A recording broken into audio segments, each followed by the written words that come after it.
నామినేషన్ల స్క్రూటినీ కొందరు ప్రధాన పార్టీల అభ్యర్థులను టెన్షన్ పెట్టించింది.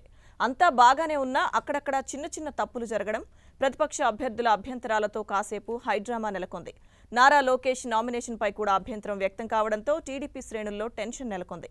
అధికారులు ఇచ్చిన సమయాన్ని పార్టీ శ్రేణులు సద్వినియోగం చేసుకోవడంతో నామినేషన్ల కథ సుఖాంతమైంది.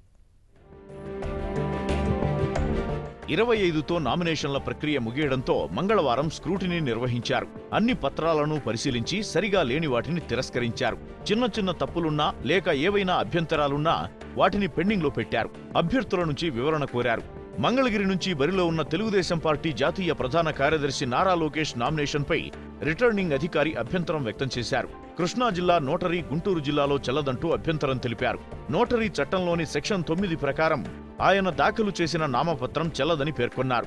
అదనపు పత్రాల కోసం లోకేష్ కు రిటర్నింగ్ అధికారి 24 గంటల గడువు ఇచ్చారు. వెంటనే రంగంలోకి దిగిన టీడీపీ వర్గాలు లోకేష్ నామినేషన్లోని లోపాలను సరిదిద్దాయి. గుంటూరు జిల్లాకు చెందిన నోటరీతో అదనపు పత్రాలు సమర్పించడంతో లోకేష్ నామినేషన్ కు రిటర్నింగ్ అధికారి ఆమోదం తెలిపారు.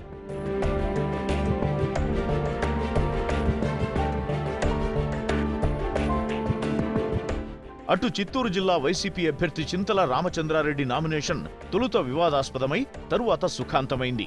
నో డ్యూస్ సర్టిఫికెట్ను నామినేషన్తో పాటు జత చేయలేదని చింతల రామచంద్రారెడ్డి నామినేషన్పై అధికారులు అభ్యంతరం వ్యక్తం చేశారు. దీనిపై చింతల రిటర్నింగ్ అధికారికి వివరణ ఇచ్చారు.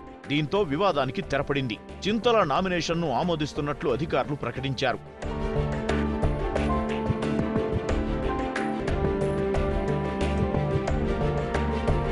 చాలా చోట్ల స్వతంత్ర అభ్యర్థులు, కొన్ని చిన్నా చితక పార్టీల అభ్యర్థుల నామినేషన్ పత్రాలు సరిగా లేకపోవడంతో అవి తిరస్కరణకు గురయ్యాయి. కొన్ని చోట్ల సరిగ్గా నామినేషన్లు పూర్తి చేయకపోవడం, ఇంకొన్ని చోట్ల అభ్యర్థుల్ని బలపరిచిన వారి వివరాలు సరిగా లేకపోవడం వంటి కారణాలతో నామినేషన్లను తిరస్కరించారు. బుధవారం కూడా నామినేషన్ల స్క్రూటినీ ఉంటుంది.